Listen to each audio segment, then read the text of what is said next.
9h-10h, c'est arrivé demain.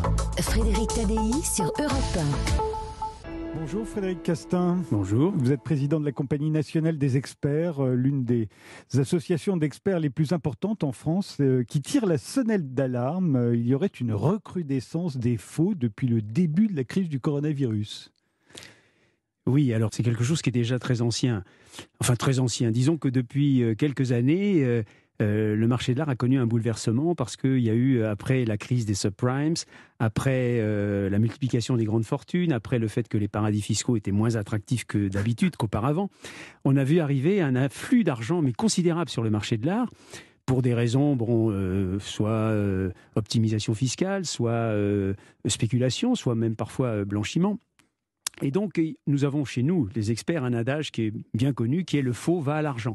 Donc, on a vu effectivement se multiplier les faux.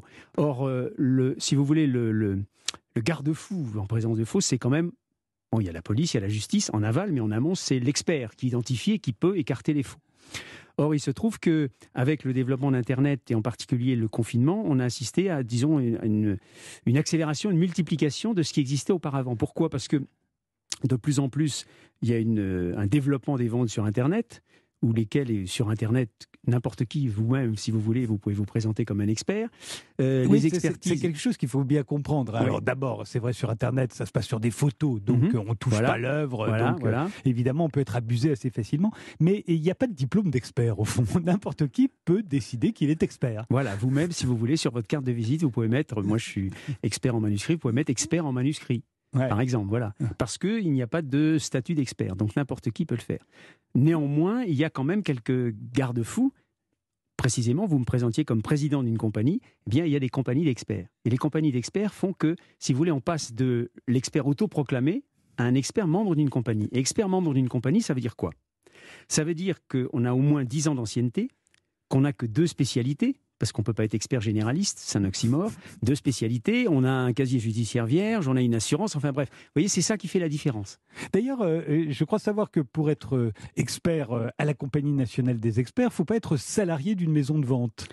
Alors, si vous voulez, oui, effectivement, vous avez quelques grandes maisons de vente, en particulier les maisons de vente anglo-saxonnes, qui, en lieu et place d'experts indépendants, utilisent des spécialistes salariés.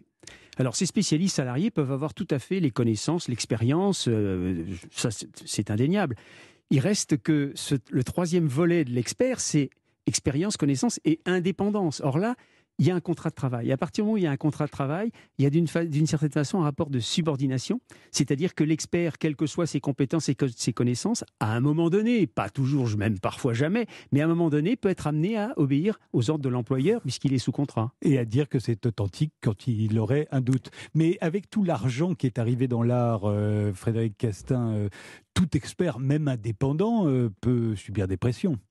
Ah bah oui, bien sûr. Il y a eu des affaires où on le sait, où on l'a vu. Ah bah c'est non seulement il y a eu des affaires où on l'a vu, mais par exemple, là je peux en parler puisque lui-même a avoué que c'est une affaire qui est encore qui va passer en justice, mais enfin donc il lui-même a avoué.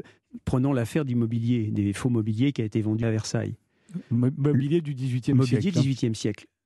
Le faussaire, qui a avoué donc, était le plus grand expert, le plus grand spécialiste du mobilier XVIIIe.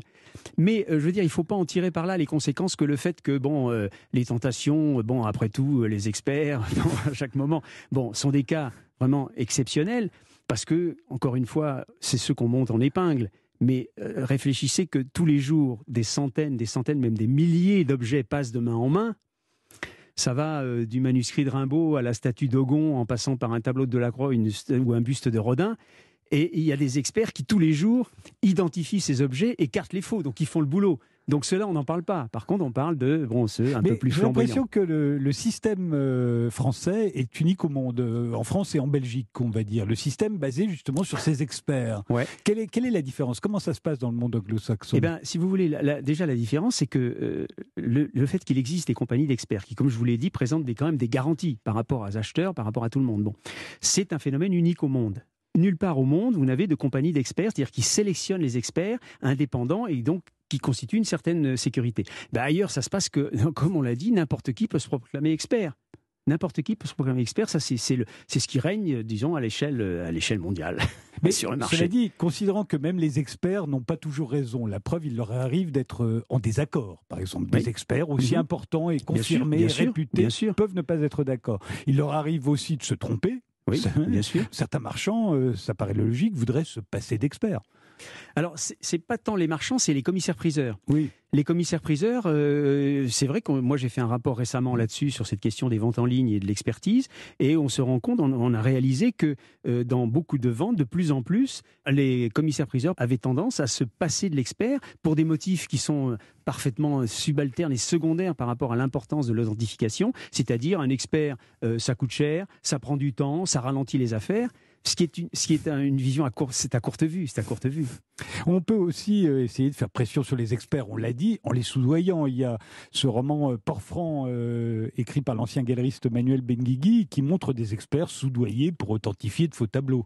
Oui, évidemment, mais comme dans toute profession, il y a des brebis galeuses. Est-ce que pour autant, parce qu'il y a des médecins charlatans, vous supprimez l'ensemble des médecins et du corps de la médecine? Donc ça...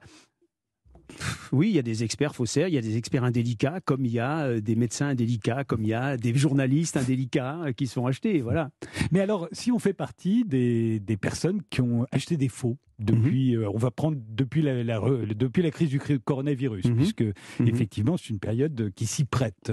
Il y a eu des faux, j'imagine, dans tous les domaines, aussi bien les manuscrits, les peintures. Moins dans les manuscrits, parce que c'est tellement difficile de faire un faux. Vous-même êtes un expert en manuscrits. Expert en manuscrits.